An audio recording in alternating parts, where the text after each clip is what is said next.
On April 2, 2026, the EPA took an action that altered the trajectory of American water safety. They officially designated microplastics as a priority contaminant group on the draft 6th Contaminant Candidate List. These particles, microplastics and nanoplastics, are defined by their microscopic scale. They bypass standard biological filters and penetrate cell membranes directly from your bloodstream. This is a coordinated federal response. While the EPA targets the water supply, the Department of Health and Human Services has launched the STOMP program, a $144 million initiative dedicated to mapping and removing plastic accumulation from human organs. The economic data driving this move is staggering. Researchers now estimate that chemical exposures linked to plastics cost the U.S. healthcare system $250 billion in a single year.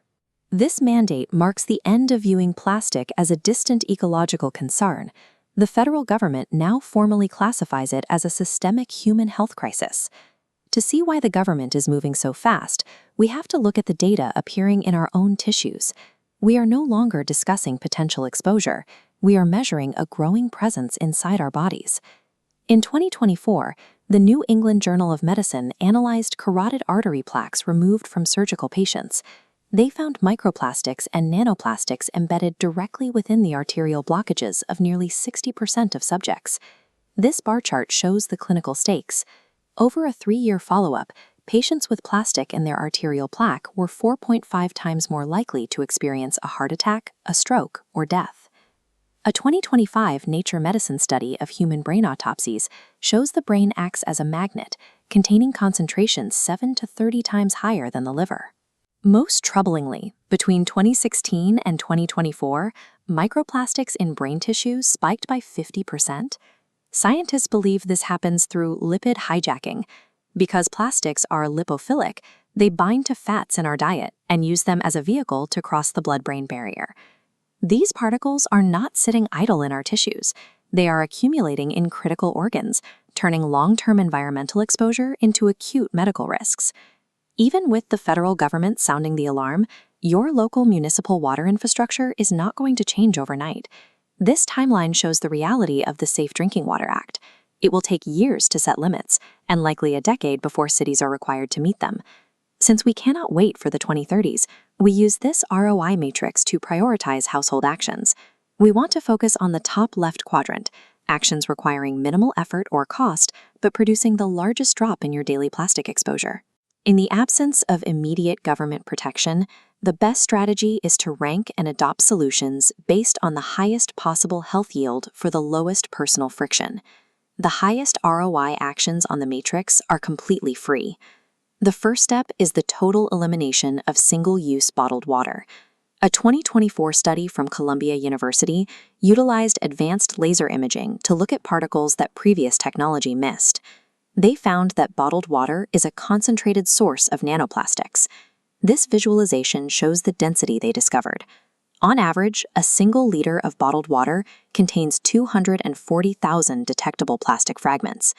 Switching to tap water provides an immediate 10 to 100-fold reduction in your nanoplastic ingestion compared to drinking bottled sources. The second free intervention is thermal discipline.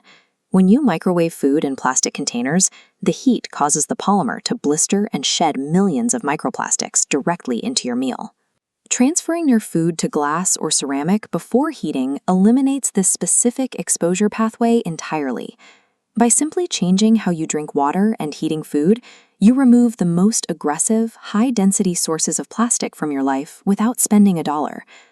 Beyond habit changes, we have to look at the household tap. Most municipal water reports have a complete blind spot for microplastics because they aren't required to test for them yet. Targeted consumer testing is the most efficient way to bridge this information gap and see the actual levels in your own home.